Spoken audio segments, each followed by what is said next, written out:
Hey, good morning everybody. Welcome to Big Gay Brunch. So today for the brunch, we are going good old Jewish soul food with bagels and lox. We've got lox, carrot lox from Orchard Grocer. We have some cream cheese from Kite Hill, lettuce, tomatoes, capers, chopped liver. That recipe is actually on our blog at veganmoes.com. Welcome to the Big Gay Brunch. We are joined today by our special guest, our friend, comedian, bon vivant, gay man, Jew, Adam Sank. Oh my, what an introduction, Michael. Thank you, it's lovely to be here. And newbie vegan-ish. And vegan-ish. Yes, I'm a born-again vegan. Well, Jews eat. Let's go. SS. Yum, yum. Let's all dig in. I find it unusual that they would name the store Kike's Hill. Well, they know their audience. Yes. They do. So how was your week, everybody? This was an interesting-ass week. Was it? I gotta say, just politically, I should say. Oh, politically. Personally, it was like a totally fine week. The dogs are doing better. Yay! Yeah. There's one. That's the most important Someone's hunting down here. The formerly sick dog is hunting his food. Go for it, But guys. politically, this was just a fucked up ass week. I'm gonna insert. Well, but I feel like every week is. You know, Yeah. When do we not have a week where insane shit happens in our White House and our government? But it's good for us to have discussions about how screwed up it is, because I don't think we should be normalizing that any of these weeks are, This is not normal. This should never be the normal. This should never be okay. This should never be... Absolutely not. Yeah. But at the same time, there's an exhaustion level for me. Like, I get to the point where I cannot read any more news. I can't watch the news.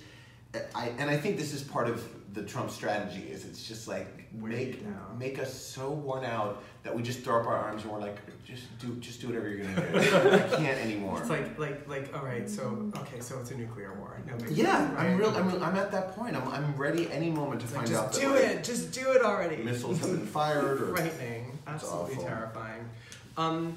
So first of all, how much do we love this cream cheese? This cream cheese is amazing. So have you tried the Kite Hill No. cream cheese? Okay. Because we know you're a big dairy guy. I know dairy was a big... I miss my cheese. So dairy was a big thing for you. So this one, I think, I love the tofutti one because I'm a soy boy and I love everything soy. But I feel like Kite Hill really gets almond-based cheeses like totally right. Is that like That's sort of, delicious. like tempty, right? Like, do you remember the tempty? Yes. The Passover? Whipped tempty and the pink. It's bigger than a bagel. Carton. It's bigger than a bagel. It's so delicious, and I love the I'm calling it flox, the faux lox, because I was never a fan of lox or anything fishy tasting. That was not a difficult thing for me to give up. But this is just salty deliciousness that really kind of adds flavor to the bagel. Yeah, I feel like they do a really good job at Orchard Grocer, which we should give them a plug because They are awesome. they're awesome. And Orchard is down in the East Village of New York City. It's right by the Tenement Museum, actually, just off Delancey, and which is also a really great place to go. And we even talk about them in our book, NYC Vegan Shameless Plug. So this was like an interesting week for LGBT news, and I want your take on it. Yeah. Okay, wait, before we get to that, tell me what's in the It is faux chopped liver. brown rice, lentils, carrots, onion, a little miso, a little tamari, salt, no salt, pepper. I think that's it. Me so horny. I always, whenever he says miso, I think the same thing. You make the lentils, make the rice, throw everything into the food processor. So this is from Suchman's kitchen. This is from our kitchen. I'm excited. From our kitchen to you. My granny, Sylvia, Requiem Aeterna, used to make the best chopped liver. She used to use her own schmaltz and everything, and it was really the only chopped liver I ever ate. She's gone now, and I no longer eat liver of any kind, but I'm excited to try this. Yeah, when I think about liver and how much of it I ate in my life, it makes me a little bit nervous. But Yeah. I mean, there's no other word for it. But I love this, and it's the same consistency, and it's just This is really good. it's crazy, right? It's like what you remember. Sorry, you were saying. So I was saying that 48 hours ago was December 1st, which was World AIDS Day, which is a big day for all of us, right? And particularly for the LGBT community, which was the initial community to be completely devastated and decimated, and is still disproportionately affected by HIV, certainly in our country. The president, just didn't mention LGBT people And he got also a big thing. It's like, oh, he's being so great because he proclaimed today World AIDS Day. No, it had been World AIDS Day for... He created it. Well, he takes credits for things for what, 30-something years, and the UN actually proclaimed it World AIDS Day. Right. But this is a problem, and he did not even mention we are being written out. Of course, it's a problem, but it's no surprise. He didn't proclaim June LGBT Pride Month, like as it has been for every president since Bill Clinton. The rollbacks of protections against LGBTQ people in the federal government, in schools, in any way that they can, Trump and Pence have made life worse for us in the first year that they've been in power. So this, to me, I mean, this is just par for the course. I don't expect him to ever do anything or say anything good or correct. He's never going to. He seems to enjoy just blowing everything up and infuriating and hurting as many people as he can. There's a sociopathy about him that goes beyond. It's not ideology, because I don't think he has an ideology. It's just like, who can I piss off today? Who can I enrage today? And it's a chaos theory of governing, and that was his theory of business too. Is just keep everyone and everything off balance, and so that in the end I can just do whatever I feel. So it's a strategy, really. It's a kind of strategy, but it's also just not giving a shit about it. I mean, if you're a sociopath, as he is, you just don't care about anyone else. Mm-hmm. He doesn't care if people die of AIDS. He doesn't care if gay people are disproportionately infected. I mean, that's the last thing on his mind. No, he cares about himself. He cares about himself. It's almost an inverse of Munchausen's, where someone will want to like create a problem so they can then come in and fix it. Mm-hmm. This is, I'm just gonna fuck shit up. Right. And that's it's like it. Munchausen's by proxy. And that's it. There's not even like, I want to come in and now fix it and save the day. He's a vandal. He's a spiritual and cultural vandal. Oh, that's a really good way to think about it. Yeah, and he's a sexual predator. I never missed the opportunity to say that, because he is a sexual predator. Mm-hmm. Interesting. That's the best thing about him. Oh my god, I love you. That's the best thing about and all his tattoos are spelled correctly. Exactly. That's a Joan Rivers joke, right? No, that was... That's Steel Magnolias. The best thing I can say about her is that all her tattoos are spelled correctly. That's awesome. So speaking of comedy, so Adam's a funny man. He is a comedian. And you have a really, really wonderful radio show. Thank you. Called The Ass, which is the Adam Sank Show. So don't, like, I said ass, but it's Adam Sank Show, so Facebook, stop filtering this. Also, ass is in the Bible. It is. Thou shalt not covet thy neighbor's ass. And let me tell you something. Have you seen their asses? I covet. But you also have your across-the-way neighbor. Mm-hmm. Exactly. But yes, it's the Adam Sank Show, and I wasn't even clever enough to figure out that it stood for ass. One of my listeners said, "Hey, Adam Sank Show, ASS," and I was like, "Oh my god!" So that's sort of become my little hook, my branding hook. Is that we're the ass? It's always fun though when somebody else comes up with your branding hook. Like when we started Vegan Mo's. This guy started following us out at the time he was in California. Now he's living in Aspen. Charlie, if you're watching, hi Charlie. Hey, Charlie. And he's a great guy. And he just put this thing on one of our recipes, and then he wrote #Mo's Know Best.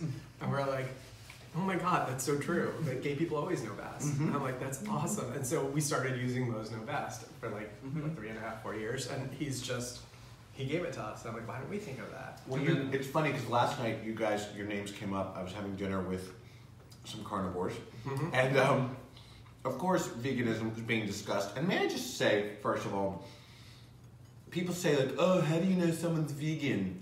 They'll tell you. Like that's everyone's favorite joke. I don't bring it up. It's everyone else who wants to talk about it. There you go. Way more things I'd rather talk about than what I'm eating. But as soon as someone says like, oh, why aren't you eating meat? And I say, oh, I'm actually vegan. Then it's like, what? Why did you do that? How do you get your protein? And then we end up talking about it. And then they're like, oh, he never stops talking about it. Right. Right? But anyway, you guys came up. And I said, yeah, I'm actually having brunch with them tomorrow. We're doing this Facebook Live video. And they're... a lot of people know who they are. They're known as the Vegan Mo's. And my friend goes, what does Mo's stand for? And he's a gay guy. And I was like, really? Mo's before hoes. You That's get it? awful. There you go. No, we actually will still get that question a lot of times when we are either at a food demo or something, and we just start out with okay, just to clear the air, Mo's, it's short for homos, we're gay. Yeah. Surprise. Moss is spelled with 2 S's. The vegans always think it's Vegan Moss. Moss. I'm like, that's 2 Well, that S's. would be Donnie Moss. Exactly. That would be Donnie Moss, who is a vegan Mo. So, hi Donnie. Hey, Donnie. He's back from Liberia. Can't wait to hear what's going on there. I didn't know he went to Liberia. Yeah, he went to go and check out the chimps who have been relegated out there to a careless state by the New York City Blood Center, who, when they finished experimenting on these animals, just put them out somewhere where they didn't actually have to be legally responsible for them. How Real awful. mess. With no Yeah. food. No food, no water. It's really bad. Jeez. So I'm curious then about the vegan thing, because I know that like you've obviously been exposed to us for a very, very long time. We vacationed together. We were the ones who were like talking about it at a meal, and you were like, God, they won't shut up about it. But you were the one who was asking us about it, which always happens at mealtime, right? Mm-hmm. And which it makes sense because you're reflecting to someone a different choice that they're making. So I'm curious, like obviously we didn't turn you vegan at all. You had a big. You guys were a big part of it. You definitely provided me with the education as far as what options were available. You know, you cooked me vegan food several times and served me vegan food when you guys would have parties here, and I was always like, oh, this is delicious and not what I expected vegan or plant-based food to taste like or look like. So that was a part of it. I mean, these guys are like Ebola. Like once you're exposed to them, it's in your system. It's too late. But what really did it for me, I had this personal epiphany, and it happened in Seattle when I was visiting my friend Seth, and we decided to have a little dinner party, and I was the cook, because I always am, and I decided to make arroz con pollo, which I had made many times before. I had a Cuban boyfriend years ago, and his grandmother, Abuela Esther was her name, a fabulous woman, taught me how to make her arroz con pollo, the secret of which is a bottle of beer. Oh wow. So the way that I made it was you cook like a whole chicken on the bone, like in parts, but like you cook every bone, and then when it's boiling hot, you put on rubber gloves and you pull the bones out of this chicken until you've gotten all of them out of the pot, and then what's left is like the meat and the skin and the vegetables and the rice. And I'm doing this, and I had done it many times before, and I just started to get so grossed out. I was like, I am disemboweling this creature. It feels disgusting. I'm like, I can see what I'm doing, and I just became so conscious of like, this is an animal, and I'm just like pulling it apart. I didn't enjoy eating it that night, and it was always one of my favorite things that I made. And then next day, I had to fly back to New York. It was a 15-hour travel day because I had to come back early for an audition for something I didn't get. And so I had to take a connecting flight, and it was just going to be this long day. So in the morning at SeaTac Airport, I decided to buy a book. And I went into one of the little airport bookstores, and there was a novel by Gillian Flynn, who wrote Gone Girl. Her first novel was called Sharp Objects. It's not nearly as good as Gone Girl, but it's perfect book to read when you have one full day of flying. I read the whole thing in a day. Part of the novel takes place on a hog farm, and she describes in great detail the life of these hogs, particularly the sows, who are, you know, basically in a pen where they can't move, and they just keep bringing in more piglets to nurse on this one sow until the sow dies. Like the sow is nursed to death. And I'm reading this, and I'm thinking, she didn't make this up. This is a novel, but she clearly had done a lot of research into what goes on a hog farm. And I thought, what the fuck am I doing? Like, how can I and I was not a big pork eater. Being Jewish, it wasn't something we ate growing up, but I loved my bacon, and I always would have bacon with eggs and on quiche, and I just thought, I can't justify this anymore. Like my cognitive dissonance hit a wall at that moment, and I thought, well, let me try giving up meat for a week. Let's just try being vegetarian and see how difficult that is, how I feel, whether I can do it. That was the easiest thing in the world. And I never ate meat since then. So that was almost 3 years ago. Wow. Did you see you had Lady at that point? Oh yeah, yeah. I had my dog. My dog is named Lady. His dog's named That's Lady. the love of my life. And she's a sweetheart. And she's one of the only dogs that Riley can actually One really of the few he will tolerate. and be around without going completely apeshit. But no offense to apes. But I'm curious because one of the things that I've always thought, and I've said for a long time, is I feel like companion animals of any sort, really, but companion animals, and specifically dogs and cats, because those are the primary companion animals that most of us have in the U.S., Right. are gateways, and they're like gateway drugs to compassion and to veganism and to sort of making more compassionate food choices. I remember specifically years ago, unfortunately I didn't have the epiphany that you did when sort of disarticulating this chicken, but I do remember getting a chicken that I had to stuff for a meal, and I was going to put a stuffing in it, and I got it in the sink, and I put both of my hands under the wings to lift it up and then start putting stuff in. And sorry to the vegans, this is upsetting. But I remember thinking that's how I used to pick up my dog. And I had this moment where with my hands under this chicken's wings, and thinking about that's how I lift up my dog, and I just had this moment of like, ugh. And I actually remember it vividly to this day. I just put it down and I walked away and I was just like, this is so gross. And then I figured out a different way to get the job done. Right. You found a workaround. And I didn't actually eat the chicken that night. Like when I cooked it and I served it, I didn't eat it. I actually, what's so funny? No, that's really interesting. I have not heard this story And before. so and it's one of these things where I had this moment. I mean, I lapsed in and out many, many times before becoming like fully vegetarian and then vegan. But it was a moment where I had that connection and making that association with my dog. I don't know. I think that for those of us, I didn't grow up with companion animals. I didn't have dogs growing up and stuff. My father's allergic. My brother's allergic. But I wonder to what extent you think that maybe Lady had some effect on opening you up in this way. Maybe subconsciously she did. We did have a dog growing up, Trixie, who we all were obsessed with. I came from a family that treated its dog like better than we treated each other, and so that's sort of where how my orientation is with dogs. Like dogs are just princesses or princes, and they should be afforded every luxury. Mm-hmm. Trixie slept, she was on our sofa, she was in our bed, she was under the bed.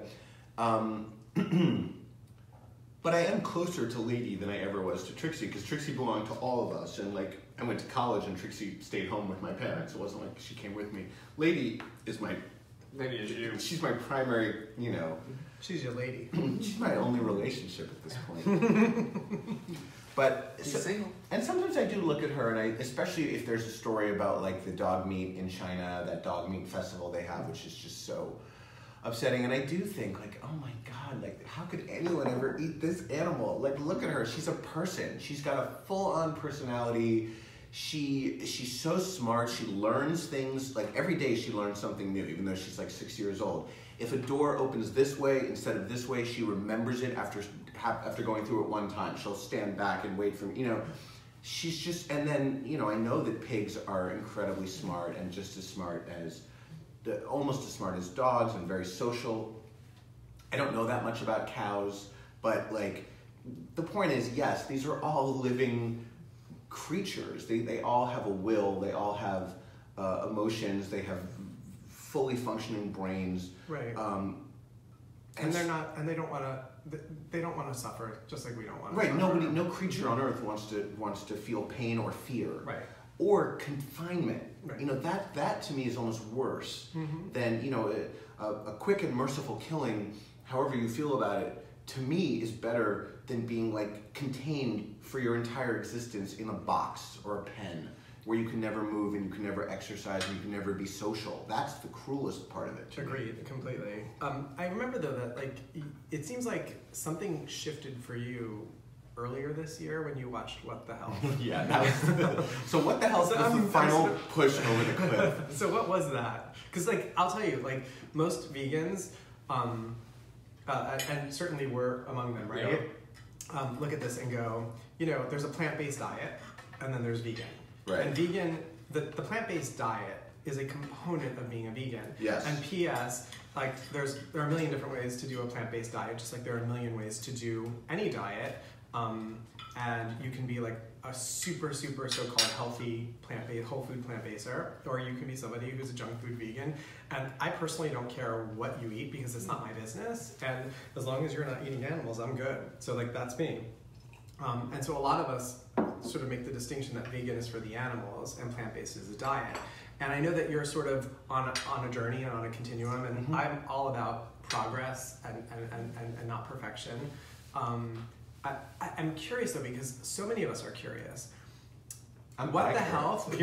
You are not even remotely bi-curious. You are neither bi nor curious. I explored my bisexuality when I was younger, and I am no longer curious. So you bought someone, big deal. I'm curious though, because a lot of us are, and like this happened with our associate at work. There seems to be something about What the Health that's reaching people in a way that a lot of vegans are going like, really? That? Interesting. Because like I looked at What the Health and I'm like, this is kind of like, there's a little bit of a shtick in this movie, and like I didn't like completely love everything about the movie, and I think they're selling a lot of promises that might be hard for everyone to keep, and at the same time it's having a massive effect and it's indisputable. So I'm curious what it was for you. Well, first of all, I watched the movie and came away from the movie with a healthy degree of skepticism about it. I don't believe that everything in it is 100% scientifically or medically based. But my feeling in watching it was, even if only 20% of this is true, it's enough to scare me, because I had heard the ethical arguments and I accepted the ethical arguments as true, and yet I still, again, had this cognitive dissonance where I said, well, you know, at least I'm not eating the cow, I'm just drinking the cow's milk, and so the cow gets to live, and so that's okay, and cows need to be milked, and you know, I had all these sort of arguments in my head. What I hadn't felt until I watched What the Health was that my personal health is at risk by the fact that I'm continuing to eat eggs and dairy, and so two things stood out to me. One is this link to colon cancer. Two of my 4 grandparents had colon cancer. My grandfather died of it before I was ever born, when my mom was 18. So that puts me at a higher risk for colon cancer. I'm HIV positive. That puts me at a higher risk for colon cancer. I started getting colonoscopies. This is wonderful breakfast conversation, by the way. We're Jewish. We're Jewish. This is breakfast conversation. Yeah, let's talk about our assholes. So I started getting. So I started getting. I had to start getting routine colonoscopies when I turned 40. So I had one when I was 40 and one when I was 45, and both of them found the same thing: a large mass that was precancerous, not cancerous, but like they have to keep monitoring me and they have to keep doing these every few years to make sure. And the movie makes it draws a very clear line between colon cancer and the eating of animal products. That our system, you can explain this better than I, is not designed to digest these foods, and they create tumors. Yep. And I thought, well, what the fuck am I doing then? Why would I, even if there's just a chance, why would I do this? Why would I eat something that I know potentially could kill me, and probably killed my grandfather and made my grandmother very sick? So that was a huge part of it. The other part of it, just sort of intellectually, was understanding the propaganda, finally, that the food industry, the dairy industry, and the meat industry have spent billions of dollars on for my entire lifetime to convince us that, like, milk does a body good, the incredible edible egg, like, we need protein, we need milk, we can't live without milk, we can't live without meat. These are all things that we were taught in school, by our doctors, by the government, and in fact, they're clearly not true, because there are, you know, millions of very healthy vegans out there, healthy or healthier. So I thought, oh, well, I do understand propaganda, I know what that is, and I believe that if you have enough money, you can convince people of anything, because we just saw Donald Trump win an election. So I was kind of like, maybe everything I've ever known about food is wrong. Interesting. Very interesting. And that was a huge epiphany. So would it be fair to say that there's a component of, like, obviously, like, I think there's a lot of, this is such an overused term and it really kind of ticks me off, you know this, there's a lot of intersectionalism that's going on, and intersectionality between like the women's movement and the LGBT movement and whatnot. Yeah. And there are a lot of us in the vegan community who identify as animal rights activists who see animal rights as a social justice issue and see how that intersects with other things now. And and for me, when people ask me why I'm vegan, and I always say I'm vegan for the animals, because I'm a vegetarian for my health, but I went vegan for the animals. And on a bigger level, though, I've come to see my veganism and sort of rededicate it in a way to being a social justice issue. And it's really an issue that, like, it's just so utterly inefficient to be taking all of this grain and feeding it to animals to then slaughter them to then feed humans, when we could just be feeding this grain to cut out the middleman. Cut out the middleman, exactly. I always say that, actually. And the idea being that, like, and it's better for us, and it's better for the planet, it's better for the animals, and we could literally solve world hunger if we just stopped growing animals for food. And that's a major social justice issue. I mean, do you feel like your undertaking this is in some way a social justice issue, or at least contributing to trying to get at these huge economic and powerful forces, certainly in our country, that are basically linking a pharmaceutical and medical industrial complex and an agricultural industrial complex, which keep a lot of people sick because Big Macs are 99 cents and organic apples are $2.99 a pound. Right. I do feel like as I get older, as I live longer, as I learn more, I have begun to see the intersectionality and the connectedness of everything. Like, there is a connection between everything you just said and the fact that, like, more black people are incarcerated than white people for the same crimes or lesser crimes. Like, it isn't that, okay, this is a food issue and this is a social justice issue.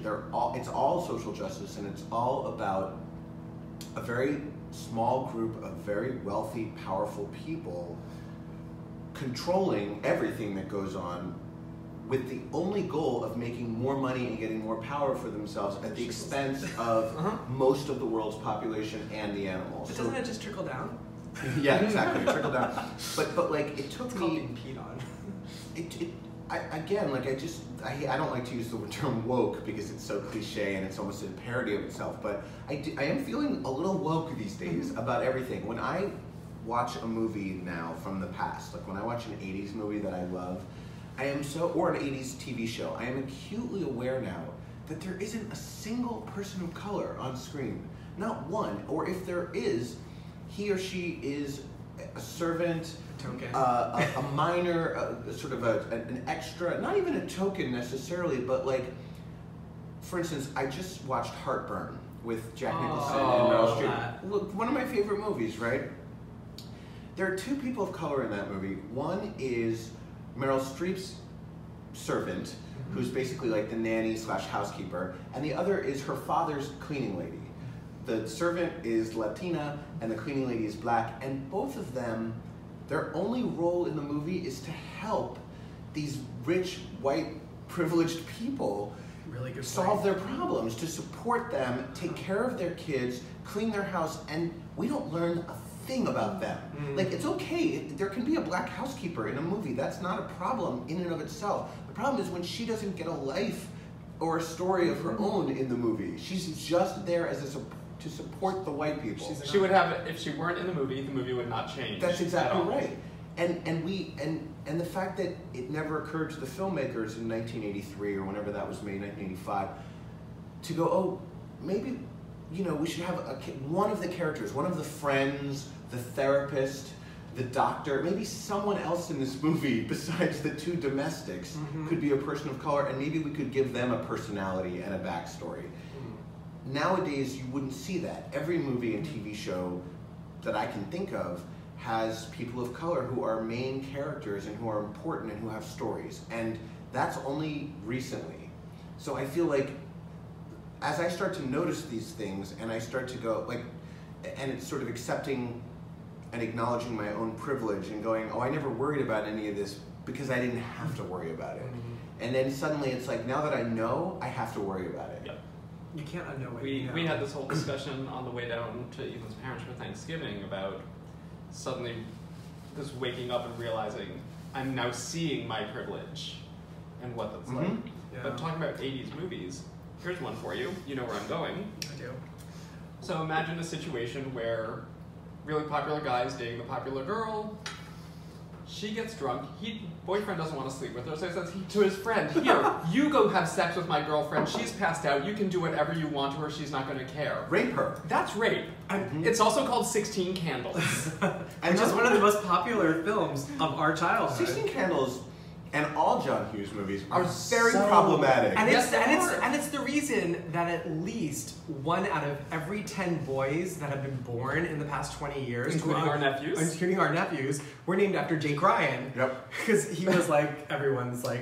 Full disclosure, Everything. my middle name is Jacob. I was born long before. I think I was born before John Hughes was born. I think so. Yeah. But how about the fact that there is a person of color, the only person of color in any John Hughes movie, is in that movie, and it's Long Duck Dong. The most racist Asian stereotype. Without a doubt. It's like they took every racist Hollywood stereotype and put them into one character, complete with the gong. Every time that his name is said on the screen, they're like, "What's his name? Long Duck Dong?" Gong.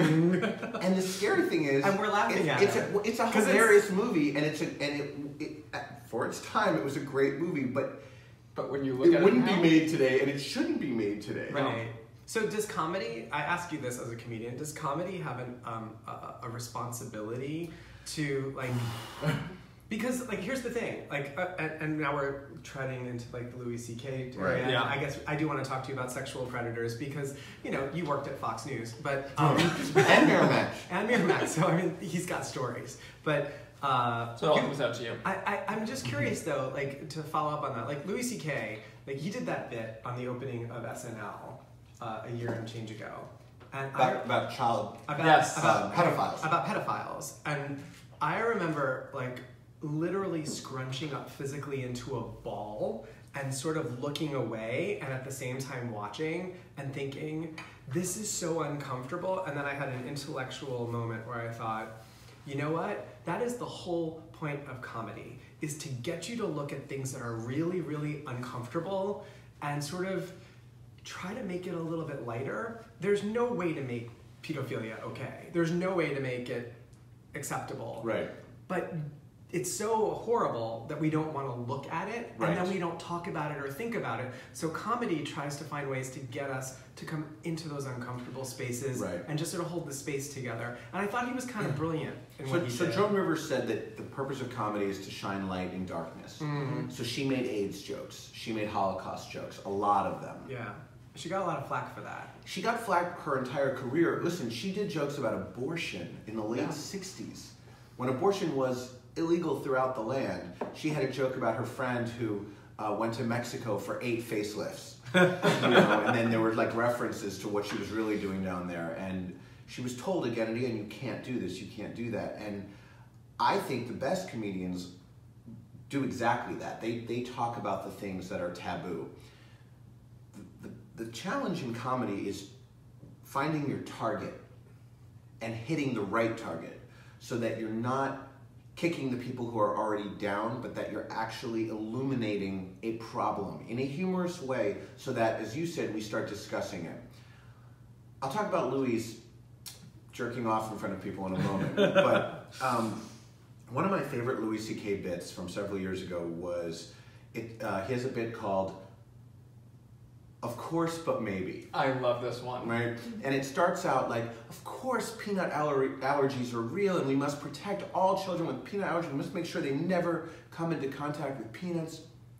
But maybe if you're so fragile that a single peanut could kill you, you weren't meant to live. And then he goes from there and it becomes, of course slavery's wrong. You know, and the whole audience goes crazy. And he's like, wait a second, wait. He's like, you were with me on the peanut allergies. You killed all those innocent kids. You're coming with me. He's like, of course slavery was wrong. But maybe every great human achievement that's ever happened was the result of slavery. And he talks about like the building of the pyramids and all these other things that were built by slaves. And you think like, where is he going with this? This is just bad. And then at the end, he brings it back to us. And he says, you're okay with some child in Asia, getting paid 10 cents an hour and working 14-hour days so that you can sit there on the toilet with your iPhone writing a tweet while you take a crap.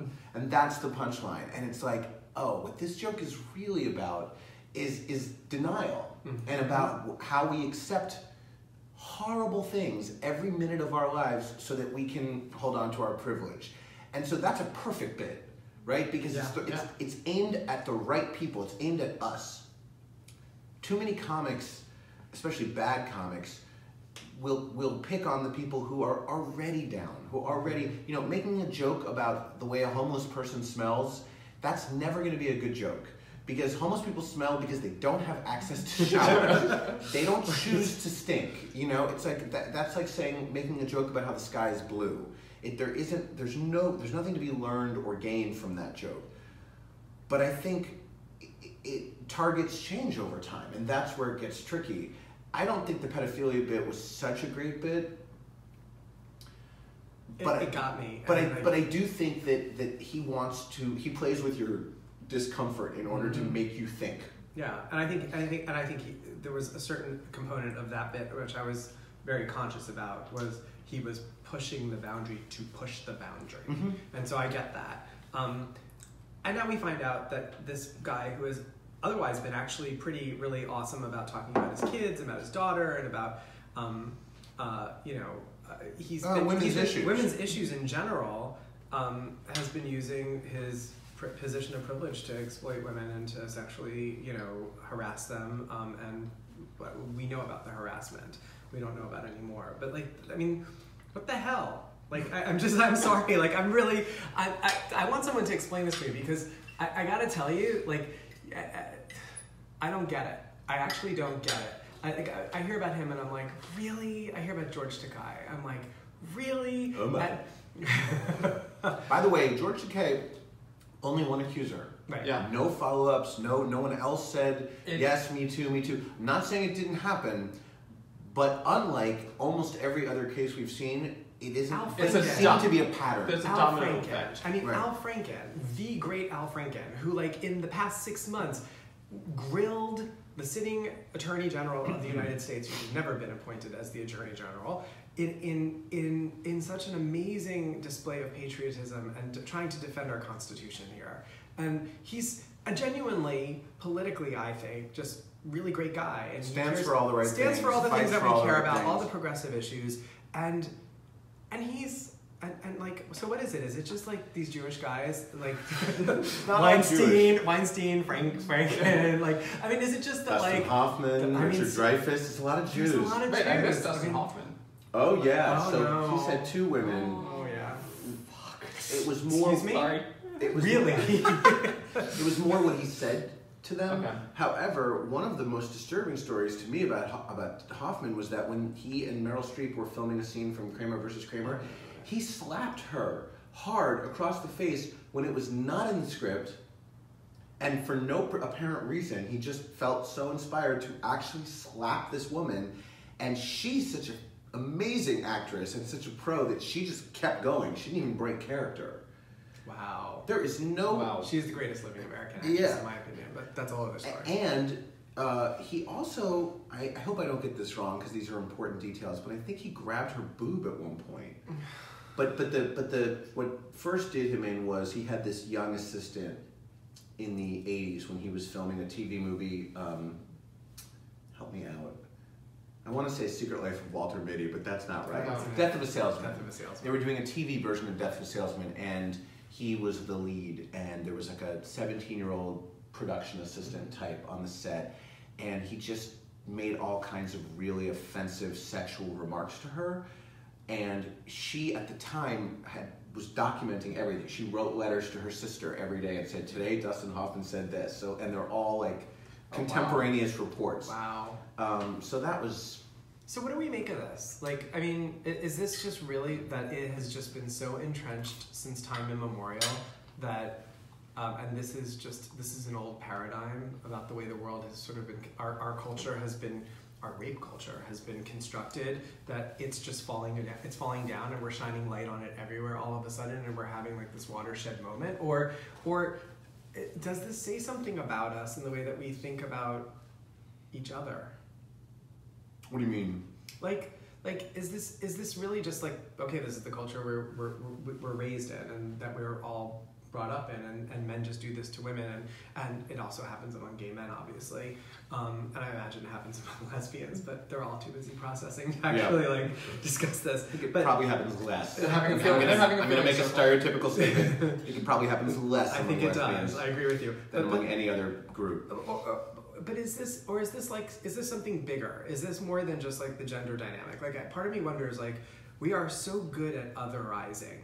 We are so good at that, and you know, it's something that like, I've been vegan for 8 years, and I've been awake about animal issues for about that long, and I am always astounded that I, as a gay man, missed the parallel for all those years about otherizing animals. Some animals we love, some animals we don't, and that's just sort of the understanding sort of paradigm in our culture, which are different animals, by the way, than they love and don't love in, let's say, China or something like that. Right. And understanding that arbitrary distinction versus the, if you're straight, we love you. If you're Christian, we love you. If you're Jewish, if you're gay, oh, sorry, you lost. It took me so long to make that distinction.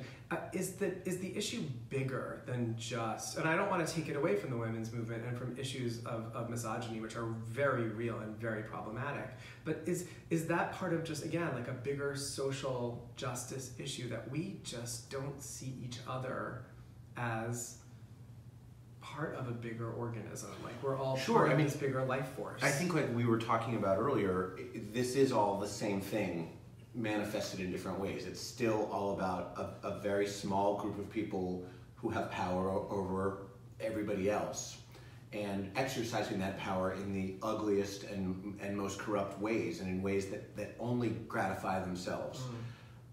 But I think the sex issue has its own challenges, and I think one of them is, you know, like we just said, we grew up watching 16 Candles and loving it, and it never occurred to us as boys that this woman was raped, and that and not only was she raped, but it's being played up as a comedy thing. And in the end, she says, "I think I liked it," you know, and that's the lesson that we were taught as boys, and that women were taught. And we were gay boys, yeah. So you know, it didn't affect us maybe in the same way, but every straight boy that saw that movie said, "Oh, you know, then there's nothing wrong with having sex with a woman who's passed out drunk, or giving her to your friend when she's passed out drunk."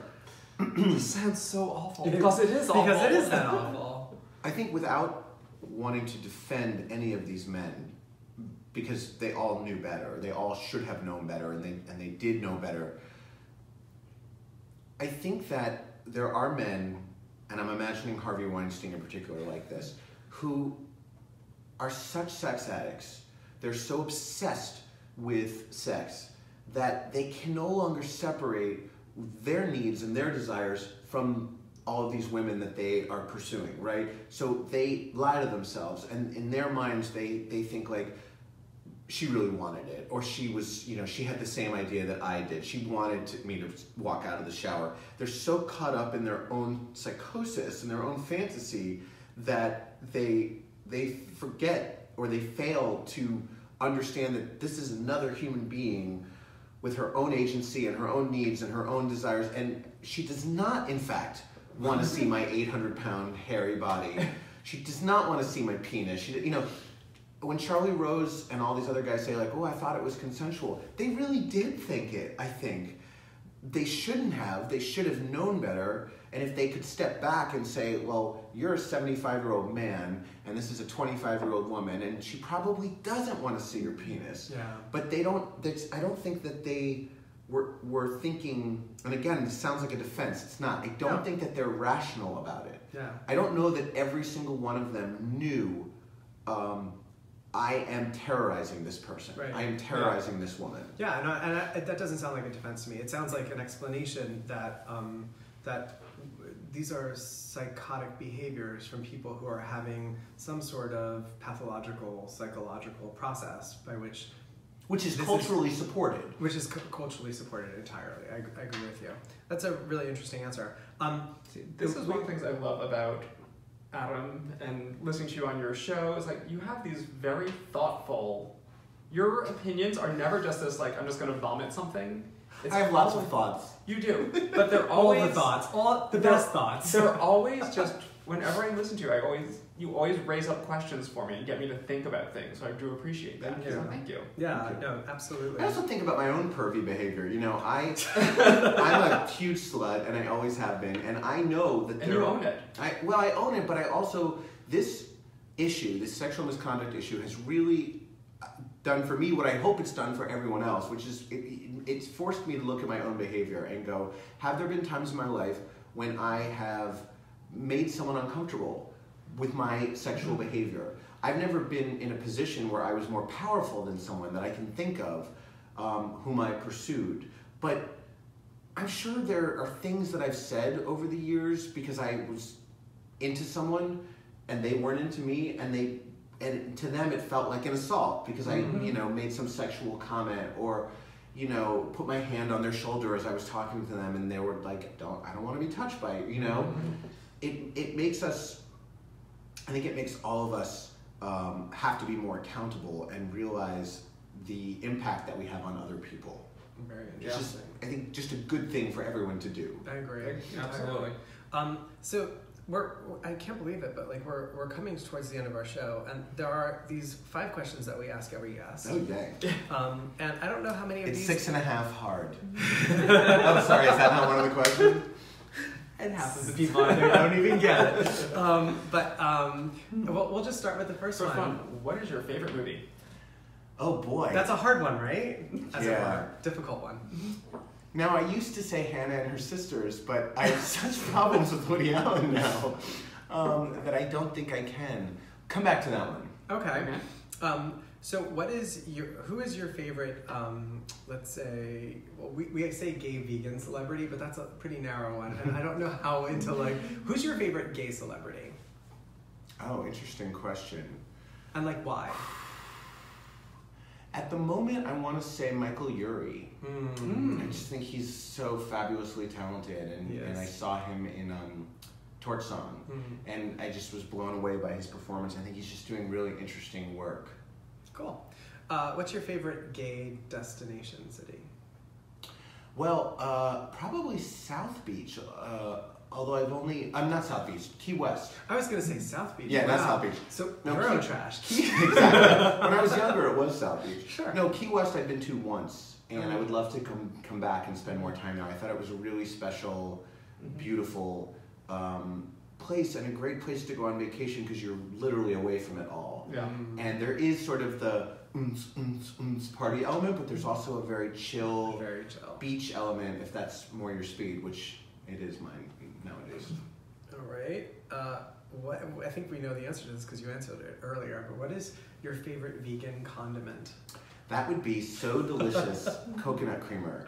When I went vegan, the thing that was hardest for me was giving up not cream in my coffee, but what I thought was non-dairy creamer. What's that brand that makes all the creamers? Anyway, they had a French vanilla version. Coffee Mate had a French vanilla creamer liquid that I would pour into my coffee, and it was so delicious. And I thought, this is non-dairy. And then I looked at the ingredients, saw that it had caseinate, found out what that was, and I was like, ugh. So I was really bumming. I didn't know that I could find anything that would replace it, and I discovered So Delicious coconut creamer, and it is so delicious. It is. It's I pretty love awesome. it. It's pretty And it makes awesome. my coffee really creamy. Yeah, absolutely. Did you like the nut pods that we I had did today? like it. Yeah, I nut think pods I are... like So Delicious better. But Yeah, but this is also... Nut pods. Nut pods. it's not just for dinner anymore. Exactly. And then the last one is, and I don't know if you've traveled enough as a vegan yet to know this, but what's your favorite vegan destination city? So I definitely haven't traveled enough to answer that. I don't travel that much anyway. But I will say I was recently in Las Vegas for a straight wedding, which, although I loved the 2 people getting married and did have fun at the wedding, I did not have fun in Las Vegas. However, I discovered by going online that they had a vegan donut shop. Ronald's. Everyone loves Ronald's. It's not entirely vegan, but the top 2 rows were all plant-based donuts, and it was the first time that I had had like something really chocolatey and creamy and greasy and donutty that was 100% plant-based. Ronald's donuts are Yes. like... Loved it. They're awesome. So you know you can get vegan donuts in New York. you can go a couple more stops on the L train to Dunwell Donuts. Come on, Dunwell. We also Or- have one in the East Village. Right, in St. Mark's Place. St. there's Mark's one. Place. And also at Penn Station, Cinnamon Snail at the Pennsy has vegan donuts. I mean, listen, at the end of the day, I shouldn't be eating donuts. I don't need to be eating them on a regular No, basis, it's but neat. once in a But, while, you know, it would it's be a a nice. donut. Plus, speaking of vegan places in Brooklyn, there's a famous cheese shop that I should be going to, right? Yes. There is. There's one called Riverdale, and we love Riverdale. They're not that far actually. You're near the 2 and 3 train, right? No, the ACE. You're But I'm near not the that far ACE. from it. Yeah. So you take it right out. It's sort of you It's get off right right on, by is it yeah. Grand Army Plaza? You get off at Grand Army Plaza, I believe. We'll send you the information. 'Cause then you just it's right by BAM. Yeah, it's right by the Brooklyn Art Museum. Just take the 2-3, and then it's like a 2-block walk. I got to do it. I miss cheese. And, Well, there's a place you can get cheese in New York City. Yes. Which brings us Is to our it next at the thing. Vegan Moe's Kitchen? There may be some coming. Oh, so I have another answer for my movie. Yes. And this one's problematic too now. But honestly, my favorite movie of all time is Tootsie. Because I love it now as much now as when I watched it when it came out when I was 13. It is not only just a perfect comedy in the sense that it's funny, every minute of it is funny, and it's a terrific story, but it's also, I realized in later years, a real feminist rant. Very much so. Because every man in that movie, with the exception of Bill Murray, treats women horribly, and including the main character. Dustin Hoffman is like a sort of a sexist womanizer when the movie starts. Although he's nice to Terry Garr, he's an asshole to the other women in his life. When he becomes a woman, plays a woman on TV and sort of lives as one part-time, he begins to understand what they go through, and he has kind of an awakening, and it's that allows him to finally have a relationship with Jessica Lange. It is such a good movie, and knowing that he too is an asshole toward women is very upsetting to me, but I am able to separate the art from the reality. All right, So, back to speaking of- vegan cheese. Back Yes! to vegan cheese. So we have a little vegan Hanukkah gift for you. package I'm for you. so excited. So we have some Bright Life blue cheese. Oh my So god. Bright Life, and we got this at Orchard Grocer, which made the carrot locks. And also Bright Life smoked Gouda. Yes, And Moguda. our I friend love it. Lita actually makes that. She owns and runs Bright Life Cheese, and they're up in upstate New York. That's where she makes it. She delivers to the city every week. And then We this have is the a pork pork cheddar. cheddar from Yum. Utopia. from Utopia. Oh my Pork- god. That- I'm now gonna that- put this in my vegan egg. I was gonna say Oh, you do yes. not give that to just anybody. No. That one's like That's going in my A tofu nice egg. little then- spreadable creamy soft cheese from Yes, Tree it's Line. like alouette. Yes, Yes. Vegan it is alouette. exactly a vegan You alouette. guys exactly are it. spoiling And then me. we got you a couple of Okay. BioLife provolone. I know what this is because Scott Hernandez went with these guys to what's it called? Woodstock Farm Farm To Sanctuary. Woodstock Farm Sanctuary and brought one of these back for me, and I was in cheese heaven. Oh, Yes. You've got 2 of them. I And ate this it is every day till it was literally gone. this is a weekly subway ride away for you to do all your cheese shopping. I love. And we got you some sweet things also. So Guys, these are like some vegan vegan M&Ms. And we I'm know being you had an spoiled. issue with finding some Doritos. chips. So Vegan Yes. We Oh got my you. god, I'm gonna be we are 300 in love pounds. with the vegan Rob's cheddar puffs. Those are so I good. He feel makes like some really great I just stuff. won the lottery. You did win the vegan Guys, lottery. thank you. So This this is is what very happens. mwah. This Very is what sweet of happens you. goodbye, dear. Mwah. We have got to say goodbye to this lovely man, and thank you all for joining us. This Check has out the been- Adam Sank Show. It's Yes. on The Adam iTunes Sank now. Show. And tell everybody how they can How can reach, they how they listen? can listen. So you can listen live on Sundays at 3 o'clock at derrickandromaine.com. That's Derrick, D-E-R-E-K, and Romaine like the lettuce.com/specials. Then it repeats at that website on Monday, Wednesday, Friday. But also, I'm starting to load back episodes into iTunes. So if you just search for Adam Sank Show on iTunes, you can listen to the first 6 episodes. It's Adam Sank, like Sanka the coffee without the extra Sank the egg. ship. And we are not going to be here next week Nope. because we're going to be somewhere warm trying to treat my seasonal affective disorder. But But we'll be back the we'll be following back week. the following week on the 17th with our guest and our friend Rachel McChrystal, the executive director of Woodstock Farm Sanctuary. Nice. So we look forward to seeing you all then. And until then, thanks for coming, Adam. Thank Thanks you for having so us. much. This was Thanks for wonderful. And have me back again. We'll see you guys soon. Bye-bye. Bye-bye.